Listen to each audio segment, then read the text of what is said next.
Welcome to the Jericho Myth, which explores some of the critical distinctions between the external communication disciplines of marketing and PR and internal communications. And these distinctions are often being missed because of the Jericho Myth that seems to have been growing ever stronger since the advent of social media. This myth tells us that the walls between internal and external communication are breaking down. Some people even go so far as to talk about internal marketing and internal PR, depending upon their professional backgrounds. And while there's no question that social media has some impact, suggesting that there's now no meaningful difference between internal and external comms is not only misleading, it's almost certainly undermining employee engagement and your organization's brand. And there are 7 factors which make this inevitable. Now, what follows may seem incredibly obvious to you. However, over the last 2 decades, I've had many communication specialists and business leaders say that what follows is blindingly obvious when you think about it. So it seems that when it comes to internal communication at least, many people appear to be overlooking the obvious simply because it hasn't occurred to them to state it. So these 7 factors involve 5 dynamics, which make internal communication very different from its external cousins.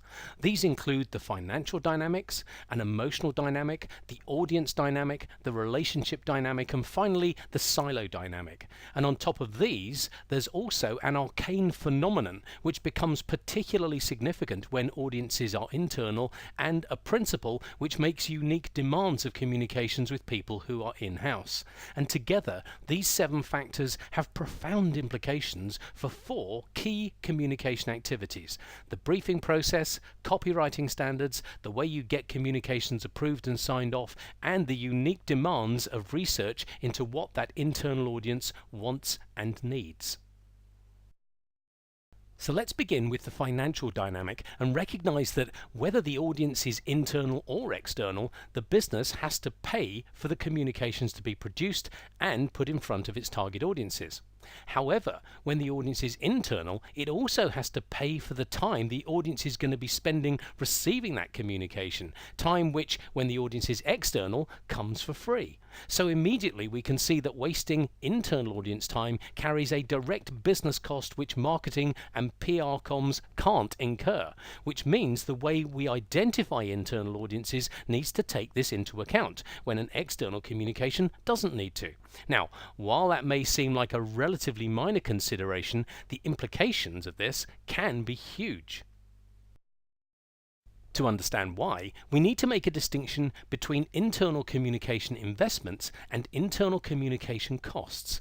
The investments are necessary, you can't not make them, but the costs are all unnecessary. Now, much of this applies to external comms too, but when the communications are internal, there are 3 investments we need to pay attention to. The first is the budgetary outlay you need to make in things like agency fees, maybe print, maybe venue hire, intranet tools and the like, and then there's production time, not just the time of the communication specialists, but also that of the clients who are briefing them and anyone involved in approving and signing off the communications. And finally, because it's internal communication, we inevitably have to pay for the audience's time. So all 3 of these are obviously necessary, but they may be unnecessarily high because of wasteful production or distribution practices, and again, some of these can apply externally too. First among these, there can be clients changing their minds about what they want, which is always going to increase production time and may sometimes waste some budget too, particularly if an external agency is involved. Now, sometimes moving the goalposts is unavoidable because business circumstances have changed in ways the client couldn't have predicted, but often it's simply that they never thought through their needs properly at the start. And sometimes this can even lead to projects simply being ditched. And then, of course, there's the possibility of wasting internal audience time, and that cost can be huge. But that's only the start, because of course internal communication doesn't exist just for its own sake. It's there to support employee performance and brand delivery, which means there's a stack of other costs waiting in the wings if a communication fails. Firstly, and most obviously, if the communication doesn't do its job, it's probably going to need to be repeated unless it related to a short-term issue in the moment's past. And repeating a communication means incurring the investments a second time around.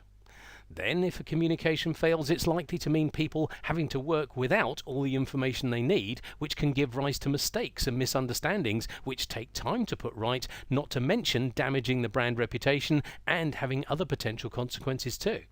And then all the time people may spend receiving communications they never needed, or repeat communications, or correcting mistakes and misunderstandings. They're not actually getting on with productive work. So opportunities to innovate, generate additional revenue, or identify and realize cost savings may be being missed. And none of this can possibly be helping employee engagement, can it? So there may be some employees throwing sickies, which may put others under greater pressure and hurt service delivery, and maybe increase overtime costs, whilst others just walk out the door, which can also increase recruitment and training costs. And at its most extreme, it can even lead to a particular department or project or program, or even an entire organization simply failing to fulfill its very purpose. Clearly then, the costs of internal communication practices which are in any way failing to meet its specific needs can be extraordinary. So it's very clear that as a starting point, the financial dynamics mean the briefing process needs to be handled very differently when the audience is internal to ensure we're not wasting employee time up front. But the communication failure costs tend to result from the other 6 factors. So let's consider the next 3 dynamics, which it turns out are all tied up with that arcane phenomenon. And this phenomenon is probably one you'll recognize. Have you ever found yourself reading an internal communication and at some point stopped and started thinking, hang on a minute, is this communication actually talking to me, or is it talking to someone else? Because it feels like it's talking to someone else, even though I thought it was supposed to be for me. Does that sound familiar? Because pretty much everyone has had this experience. In fact, it happens quite a lot. And when it happens to you, what do you do with the communication in question? Switch off? Bin it? Get on with the next thing on your to-do list? That's what most people do, and quite rightly so. When you've got loads of other stuff to be getting on with, why would you waste your time on a communication that seems to be for other people? But when it happens, it must mean one of only 2 things as far as the financial dynamic is concerned. Either you've been sent something you never needed in the first place, so you've just had your time wasted, or you did need it, in which case the communication will have failed and start racking up some of these failure costs, including those threats to brand delivery. And given how frequently it can happen, this is clearly a big deal. So, what is it that makes you switch off like that? Well, it turns out that when reading anything, whether it's an email, a newspaper, or even a novel, you can do so from any one of 3 different perspectives or positions. None of these is necessarily right or wrong in an absolute sense, but each can affect how you respond to the words in front of you. First of all, there's the communicator position. Now, people often adopt this position when, say, filling in a survey, which might include something phrased along the following lines. I believe this company cares about its customers. Now, because this statement is written in the first person, its phraseology is designed to make you feel that it's you who's written the very words you're reading. In short, that you are the communicator, which for a survey is fine, because the business wants people to communicate their responses back. Except for surveys, though, it's rarely appropriate. Second of all, there's the audience position. In this position, you do not feel that you have written the words, but that someone else has done so, and that those words are being addressed to you. Inevitably then, this is the position people need to be in if they're going to be taking the actions required to deliver the brand promise as a result of having read an internal communication. Because if they're not in the audience position, chances are they'll be in the detached observer position. This is the position people tend to unconsciously step into when, for example, they're on a copies list for an email. It's a fly-on-the-wall position which, when you adopt it yourself, will make you feel as if you're eavesdropping on a conversation that's going on between a communicator and an audience. The words are not being said by you nor to you. Instead, the words are coming from someone else and speaking to another someone else, or to a group of others. And this is a really big deal as far as internal communication is concerned for two reasons. Firstly, when you're in the detached observer position, you'll feel that any instructions or questions in the communication are being addressed to the audience rather than you. So it's highly unlikely that you're going to do what's being asked of the audience. Now, that in itself is no big deal. However, there are 7 unconscious triggers that can push people out of the audience position and turn them into detached observers. It's these triggers that are almost always responsible for making you switch off from certain communications. Now, one of the triggers can be created through the way we identify audiences during the briefing process. The other 6 are all linguistic. And crucially, thanks largely to the emotional, audience and relationship dynamics, these triggers can do huge amounts of damage internally that they simply can't do with external comms. But why is this? Well, to understand this conundrum, let's start by imagining someone at home watching a TV show, in the middle of which is a commercial break. Now, the moment the commercials start, that person will be making a decision, even if only subliminally, to either sit through the ads, or pick up the remote and see what's on the other channels, or go to the kitchen, get themselves a drink, whatever. The point is that if they decide to sit and watch the ads, it's entirely their choice to do so. The same is true of any ads, or editorials come to that someone chooses to read in a magazine or newspaper, and so on. And with very few exceptions, maybe screen ads at the cinema perhaps if you happen to be stuck in the middle of the row, marketing communications and PR comms are read, watched or listened to only by people who have completely volunteered themselves to do just that. But is this always the case with internal comms? Or is it truer to say that we often have more of a sense of obligation to go through many of the communications we receive at work? In reality, many internal comms are read, watched or listened to by people who feel duty-bound to go through them. And on top of that, all the time someone's reading these comms, there's other work still to be done, nagging away at the back of their minds. Which means at least some of these communications may be interrupting them. Right from the start then, the audience's emotional setup is likely to be quite different from that of an external audience. So right from the off, it's likely that an internal audience could often be far more susceptible to switching off from a communication because they never really volunteered themselves to receive it in the first place. And this becomes particularly important when we take the next dynamic into account. Let's say the guy we're looking at here has no children and has chosen to sit through this commercial break, in the middle of which is an ad for disposable nappies. Now, he's clearly not in the market for this product, so chances are he's going to say to himself, albeit unconsciously, this ad isn't talking to me, so I don't need to pay attention to it. In short, even though he can still see and hear the communication, he'll be unconsciously opting out of the audience. But of course, an external audience's time comes for free, so it's therefore okay if many of the people who see an external communication choose to opt out, if it was never intended for them anyway. But does that approach work with internal communications? Well, sometimes it does. If, for example, there were a communication about new car parking arrangements for employees, it would be perfectly okay for people who walk to work or catch the train to opt out of the audience. However, suppose the subject related to brand delivery or a non-discretionary issue such as health and safety. Clearly, it's not always okay to have employees unconsciously deciding this isn't talking to me, so I don't need to pay attention to it. Sadly, however, an alarmingly high proportion of internal comms can generate exactly that response. And it gets even worse because every time you receive a communication on a given subject which turns out to be irrelevant to you, you'll not only have had your time wasted, you'll know it too. And if you receive a second communication on that same subject, which is equally useless to you, what are the chances you'll even bother with the third or fourth when they come along? So if the fifth communication on that subject happens to be relevant and necessary for you to act on, will you be even bothering to look at it by that stage? Communications that cry wolf don't just waste audience time, they can actually cause internal communication failures further down the line, and with that, brand delivery failure too. And it all means that in addition to these triggers being more likely to affect an internal audience than an external one, when they do so, the damage they can cause will likely be that much greater. And it gets even more challenging because of the relationship dynamic.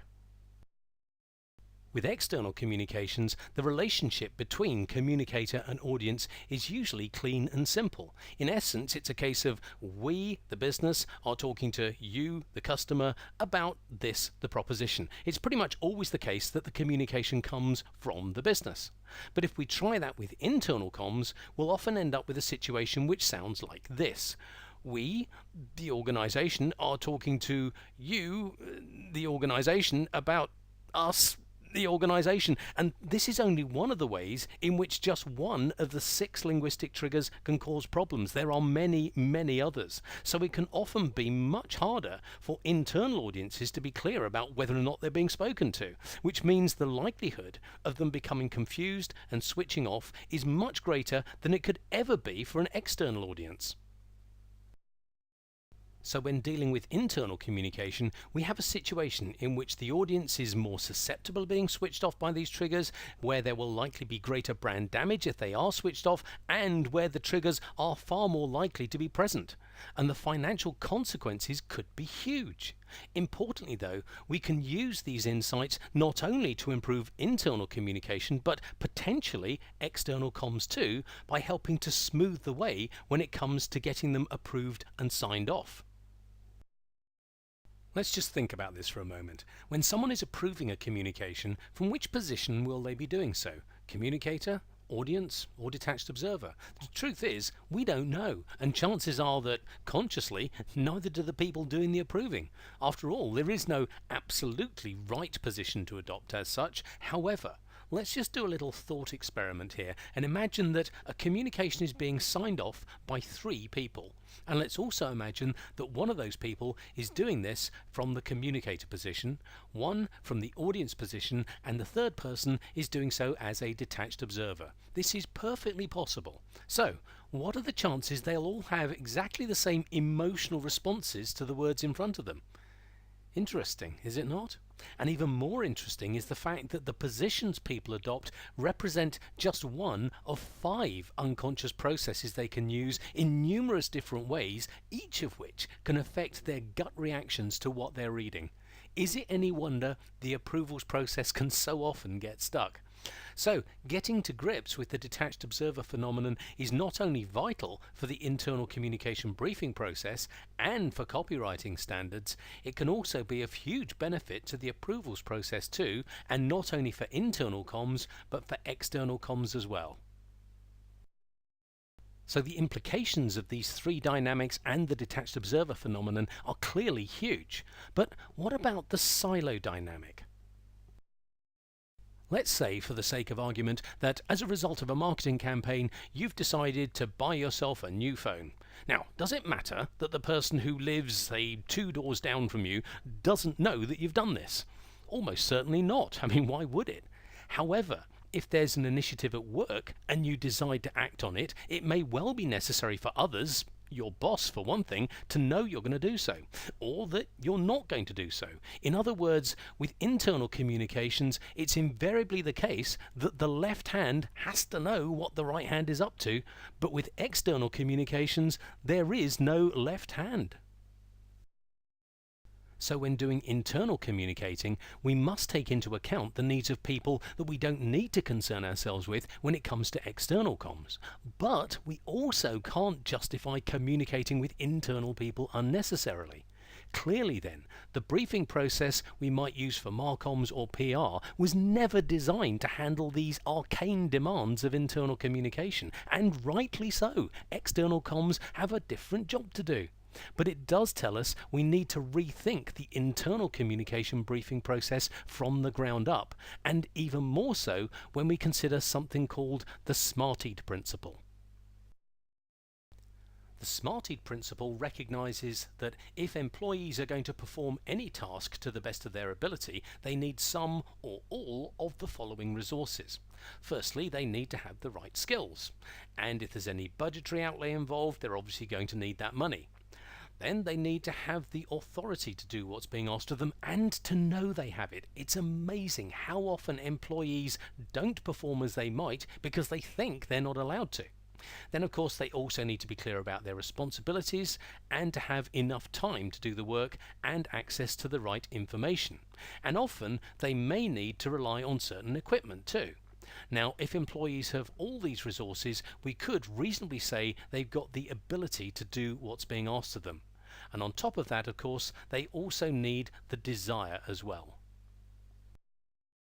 And we can consider the desire as coming from three sources. Firstly, it can come from employees having an understanding of how a given activity will enable the organisation to fulfil its raison d'etre better. Sometimes that's not as important to people, though, as getting an answer to the question of, well, what's in it for me? What do I get out of this? And finally, some people may resist doing certain things if it means moving outside their comfort zone, which means taking into account just how much confidence they really have in those ability resources. Now, how do we understand the impact the SMARTY principle can have on the briefing process? Well, let's just imagine that, say, a mobile phone company is about to run two communication campaigns, one external to launch its latest phone and the other internal to promote new security procedures. Let's look at how the SMARTY principle plays out in these two situations. When it comes to the product launch, let's consider who's responsible for ensuring the audience has the resources to buy the new phone, starting of course with the skills. Now, it doesn't take that much skill as such, but you probably wouldn't trust a 4-year-old to do it. However, unless there is a radically new buying process involved, the business would be likely to rely on the customer to have the few skills that are needed. As for having the money to do what the business wants, well, that's obviously in the customer's hands as well. And yes, the business may set up some easy payment terms and so on, but actually having the money to buy the phone is still very much down to the customer. The authority to buy the phone is also theirs, as is the responsibility and the time. It's not until we get to information that the business actually has any role to play at all. And even then, the audience could always go and seek out independent reviews. As for equipment, well, the organisation may be providing shops with tills, or if the phone is available online, they may need to provide a trading website. But then, of course, the customer would also need to have online access themselves. It's only when we get to desire that the organisation has sole charge of providing the resource. Now, how does that compare with the internal campaign? Who's responsible for ensuring the audience has the necessary skills to follow the new procedures? Well, obviously it's the organisation. And if it's going to involve any budgetary outlay, again, that's going to be down to the organisation to provide it. And it's the same with the authority the employees are going to have, their responsibilities as well. Indeed, every one of the SMARTY resources is in the hands of the organisation. So it's a profoundly different situation to that of an external campaign. And if an internal communication goes to people who don't have the resources they need, that communication is almost bound to fail and incur at least some of these communication failure costs. That's why we need to do all we reasonably can during the briefing process to tease out the resources an internal audience may require if they're going to deliver what's expected of them. And of course, we're not communicating just for the sake of it, we're doing it to support employees in delivering the brand promise, which means we also need to check if the communications are going to deliver that performance. And if the audience tell us they're not, we've got the opportunity to go back in and find out what's stopping them, the SMARTY resources they still need, and provide timely management information on that to people in a position to provide those resources. Here,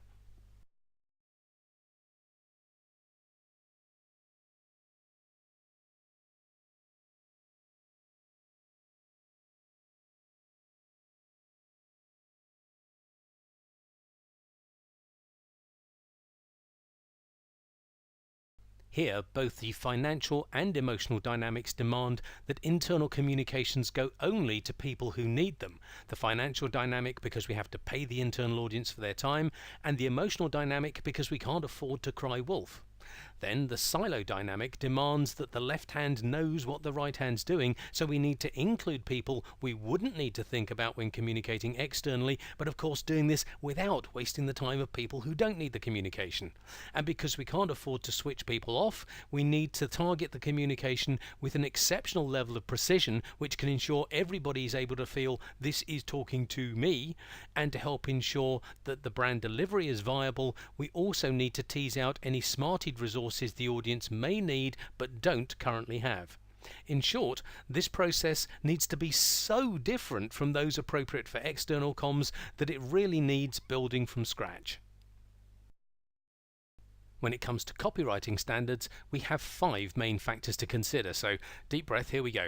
The financial and audience dynamics demand that we write things in a way which minimizes the risks of a communication needing to be repeated, which the detached observer triggers make that much more likely because the emotional dynamic means employees aren't always volunteering to be in the audience from the start, and the relationship dynamic makes it so much trickier to write in ways which can keep employees feeling this is talking to me. Now, I appreciate that's quite a head-swimming combination, so let's simplify it by just saying that for your copywriting standards to be complete, they must include the techniques which will enable internal writers to avoid the linguistic triggers. Then we have the opportunity to respond more effectively to the financial dynamic and underpin the quality of communications that come out of the approvals process by using our understanding of the detached observer phenomenon to help approval groups work more efficiently and get communication signed off more quickly, whilst also demanding fewer unnecessary changes and compromises. And this can help with both internal and external comms. And finally, our approach to finding out what internal audiences want and need requires us to use smarted research to identify as quickly as we can anything that could be getting in the way of employees' desire or ability to deliver the brand promise and get that management information to the people in a position to deal with those shortfalls. So, given our need to manage these 4 processes in ways that sit beyond the traditional marcoms and corporate comms models, what are the practical steps you can take from here? Well, ICM have a couple of programs through which your internal communication specialists can learn demonstrably fit-for-purpose practices for all 4. For the briefing and feedback management processes, our first practice design program will give your IC specialists what they need. It covers how to identify and validate the results that any internal communication needs to produce. It explains the existence of 10 phantom outcomes which fool people into thinking they've identified a valid reason for communicating when in fact they haven't, and it teaches IC specialists how to identify these phantoms and effectively challenge them so clients will never need to move the goalposts unless business circumstances change in ways they couldn't have predicted. This program also tackles that issue of identifying audiences and the people who have to support them with that laser-like precision needed to ensure that no one gets their time wasted, whilst also guaranteeing the left hand knows what the right hand is doing and everyone who needs to can feel the communication is always talking to them. The program also covers how to use these same demonstrably fit-for-purpose thinking disciplines to ensure the brief's content is relevant and complete, how to set up and use the right channels, and plan campaigns. And your IC specialist will also learn about how to successfully manage 2 different types of feedback. One to ensure their tools and practices are always up to the job, the other to provide that vital management information back to clients to ensure the necessary business outcomes will always be met. For copywriting standards and the approvals process, there's our second program. This one teaches your IC specialists about the 6 linguistic triggers, how to spot them, how they work, and how to disarm them. And it explores how to demonstrably align these and other writing practices, indeed any communication practices, to your organization's brand. It also explains those unconscious processes people use when approving communications, so your IC specialists can then educate approval group members and help them to work more efficiently and more effectively together. So if you want to be increasingly sure your business's brand delivery can live up to its brand promise, these are the courses you're probably going to need. And if you've any questions about these programs or about anything else you've just learned, by all means let us know. Thank you for watching.